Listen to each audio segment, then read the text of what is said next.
Bienvenue à toutes et à tous, vous êtes sur le point d'assister à l'épisode final de l'œuvre du destin. Installez-vous confortablement et restez avec nous jusqu'à la toute fin, car ce que vous allez découvrir va vous choquer.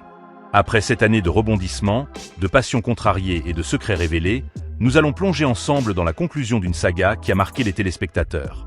Rien ne sera laissé au hasard, chaque scène comptera, et vous comprendrez pourquoi cette fin a bouleversé tant de fans. L'œuvre du destin s'est achevée sur un épisode final qui a laissé les téléspectateurs dans un état de frustration rarement atteint.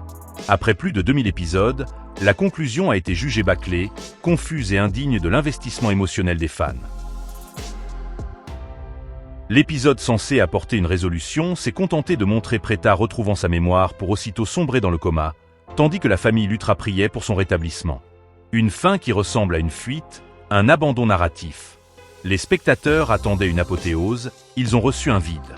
Comment une série qui avait captivé dès ses débuts a-t-elle pu se terminer dans un tel désordre? Au commencement, l'histoire suivait Preta Aurora, une jeune femme bienveillante qui entre dans la vie de la famille Lutra. Sa rencontre avec Karan, joueur de cricket charismatique, et Rishab, son frère, posait les bases d'un triangle amoureux intense. Les premières saisons étaient marquées par des mariages contrariés, des secrets révélés, des rivalités familiales et des complots qui tenaient les spectateurs en haleine. Le public s'est attaché à Preta et Karan, à leur passion et à leur sacrifice. La série promettait une grande saga romantique et familiale. Mais cette promesse s'est progressivement diluée dans des arcs incohérents, des remplacements d'acteurs et des intrigues recyclées. La saison 5 devait marquer un tournant dramatique. Le final montrait Anjali, obsédée par Karan, mourir en tentant de tuer Preta et Karan. Cet événement aurait pu clore un cycle narratif fort. Mais la suite a dérivé. Srishti jouait avec Rudraksh, Karan avec Shaurya, et la maison Lutra semblait retrouver la paix. Pourtant, Anjali, en prison, préparait déjà sa vengeance. Ces arcs censés relancer l'intérêt paraissaient artificiels. Au lieu de conclure, la saison 5 a ouvert des portes inutiles, donnant au public l'impression que rien n'était réellement résolu.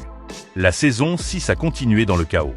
Anjali kidnappe Rudraksh, mais finit par mourir dans une confrontation. Preta est accusée à tort, quitte la famille, puis sauve Rudraksh. Les Lutra croient que Preta et Rudraksh sont morts. Ce faux suspense a déçu les fans, qui voyaient l'histoire se répéter sans fin.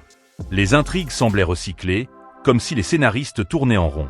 Les sacrifices de Preta n'étaient jamais récompensés, les antagonistes revenaient sans cesse, et la cohérence disparaissait. La saison 7 a introduit un saut temporel de 20 ans. Preta, amnésique et fragile, vit avec Srishti qui a élevé son fils Rudraksh sous le nom de Raivir. Raivir, adulte, revient à Mumbai et entre dans l'entreprise de Karan. Shaurya, jaloux, complote contre lui. Raivir tombe amoureux de Palki, mais Nidhi et Shaurya continuent leur manigance. Le fiancé de Kavya, Varun, se révèle être le fils de Prithvi et Sherlin, ce qui brise la relation. Raivir devient PDG de Lutra Industries. Une confrontation éclate.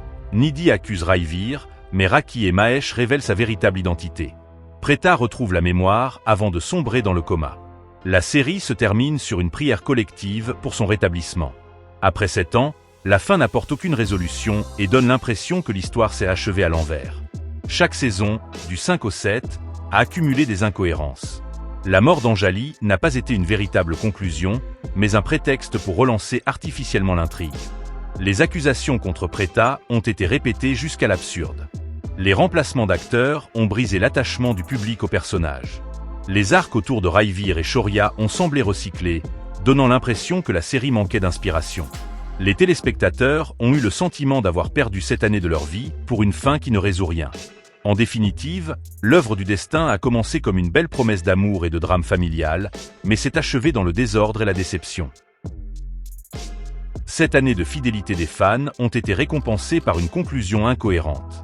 Les téléspectateurs sont restés jusqu'au bout, espérant une apothéose, mais ils ont été trahis par une fin bâclée. Et voilà, nous arrivons au terme de cette critique. Après plus de 2000 épisodes, des intrigues interminables et des rebondissements parfois incompréhensibles, la série s'est achevée sur une fin qui ne veut absolument rien dire. Maintenant, c'est à vous de parler. Qu'avez-vous pensé de cette conclusion? Est-ce que vous trouvez qu'elle rend justice aux personnages que vous avez suivis pendant tant d'années? Est-ce que Preta méritait mieux? Est-ce que Karan a été mal exploité? Est-ce que vous avez ressenti, comme beaucoup de spectateurs, que les intrigues étaient rallongées pour rien, que les scènes étaient inutiles, que les remplacements d'acteurs ont brisé l'attachement au personnage. Dites-nous si vous avez eu l'impression que la série vous a fait perdre votre temps, ou si malgré tout vous avez apprécié le voyage. Est-ce que vous avez été choqué par la manière dont Preta retrouve la mémoire pour aussitôt tomber dans le coma? Est-ce que vous trouvez que la prière finale de la famille Lutra est une conclusion satisfaisante, ou bien une fuite narrative? Nous voulons savoir à quel épisode vous êtes arrivé. Est-ce que vous avez suivi jusqu'au bout, jusqu'à l'épisode final? Est-ce que vous avez abandonné en cours de route? Est-ce que vous avez tenu jusqu'à la saison 5, avec la mort d'Anjali? Jusqu'à la saison 6, avec le faux suspense autour de Preta et Rudraksh? Ou bien jusqu'à la saison 7, avec le saut temporel de 20 ans et l'arrivée de Raivir? Allez dans la barre de recherche YouTube et tapez Kundali Bhagya, épisode 3056. Regardez quelques images, et dites-nous ce que vous en pensez. Est-ce que ces images correspondent à vos attentes? Est-ce que la mise en scène est cohérente? Est-ce que vous avez ressenti la même frustration que nous en voyant comment la série s'est terminée? Rappelez-vous aussi que les 3000 épisodes sont en réalité divisés par 2 si l'on considère une durée standard de 45 minutes. Chaque épisode dure environ 22 minutes, ce qui signifie que la série aurait pu être condensée et mieux construite. Est-ce que vous pensez qu'elle aurait gagné en qualité si elle avait été plus courte? Nous voulons vos avis, vos critiques, vos ressentis. Est-ce que vous avez été déçu? Est-ce que vous avez été choqué? Est-ce que vous avez eu l'impression que la série vous a donné une fin à l'envers? Est-ce que vous pensez que les téléspectateurs méritaient mieux? Partagez vos commentaires. Dites-nous à quel épisode vous avez arrêté. Dites-nous si vous avez tenu jusqu'au bout. Dites-nous ce que vous pensez de cette fin. Votre voix compte, votre avis est essentiel. Et surtout, restez connectés, car nous allons continuer à analyser et à critiquer les grandes sagas indiennes. Mais pour l'instant, c'est votre tour. Exprimez-vous, dites-nous ce que vous ressentez, et ensemble, faisons le bilan de cette série qui a marqué, frustré et choqué tant de spectateurs.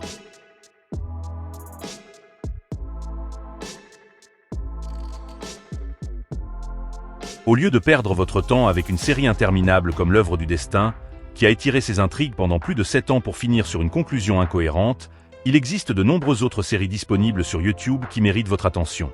Ces séries sont plus courtes, mieux construites, et offrent des histoires qui respectent le spectateur en lui donnant une véritable fin. Elles ne cherchent pas à rallonger artificiellement l'intrigue, elles ne multiplient pas les remplacements d'acteurs, elles ne créent pas de scènes inutiles, elles vont droit au but et elles savent captiver. Parmi les séries indiennes doublées en français, vous pouvez découvrir Remariage, Punarviva, qui raconte l'histoire de Yash, un veuf élevant seul ses 2 filles, et Aarti, une jeune mère qui tente de reconstruire sa vie après un mariage brisé. Cette série explore le deuil, la reconstruction et l'amour qui renaît malgré les blessures du passé. Contrairement à l'œuvre du destin, elle ne s'étire pas inutilement et propose une intrigue cohérente. Vous pouvez aussi explorer des séries web indiennes modernes comme Permanent Roommate, qui raconte l'histoire d'un couple confronté aux réalités du mariage après une longue relation à distance. Cette série est courte, drôle et réaliste. Tripling suit 3 frères et sœurs dans un road trip improvisé, mélangeant humour et émotion. Bang Baja Bharat explore les chocs culturels et familiaux autour d'un mariage moderne en Inde. Girl in the City raconte l'histoire d'une jeune femme qui quitte sa petite ville pour poursuivre ses rêves à Mumbai. Official Shukagiri plonge dans la vie d'un stagiaire ambitieux à Mumbai, entre rêves et désillusions. Toutes ces séries sont disponibles sur YouTube et offrent des intrigues plus modernes, plus réalistes et surtout plus cohérentes que celles de l'œuvre du destin. Si vous préférez des séries internationales, YouTube regorge aussi de contenu culte. Les Contes de la Crypte est une série d'anthologie qui mélange horreur et humour, avec des épisodes courts et marquants. Docteur Horribles Sing Along Blog est une mini-série musicale qui a marqué les esprits par son originalité et son ton satirique. Indotrait, série espagnole culte, raconte la vie d'étudiants dans une école de danse et reste disponible en épisodes complets. Ces séries, bien que différentes, ont en commun de respecter le spectateur en lui offrant une intrigue qui avance, des personnages qui évoluent et une conclusion qui a du sens. La critique est simple. Après avoir perdu du temps avec l'œuvre du destin, il est préférable de se tourner vers des séries qui savent où elles vont. Les alternatives que vous trouverez sur YouTube sont plus courtes, plus intenses et plus satisfaisantes. Elles ne cherchent pas à remplir artificiellement des milliers d'épisodes de 20 minutes, elles savent raconter une histoire en quelques saisons, parfois même en quelques épisodes. Alors, au lieu de revivre la frustration d'une fin qui ne veut rien dire, explorez ces autres séries. Tapez leurs titres dans la barre de recherche YouTube, découvrez leurs épisodes, et vous verrez qu'il existe des histoires capables de vous captiver sans vous décevoir. Que vous soyez amateur de romance, de drame familial, de comédie ou de suspense, vous trouverez sur YouTube des séries qui méritent votre temps et votre attention.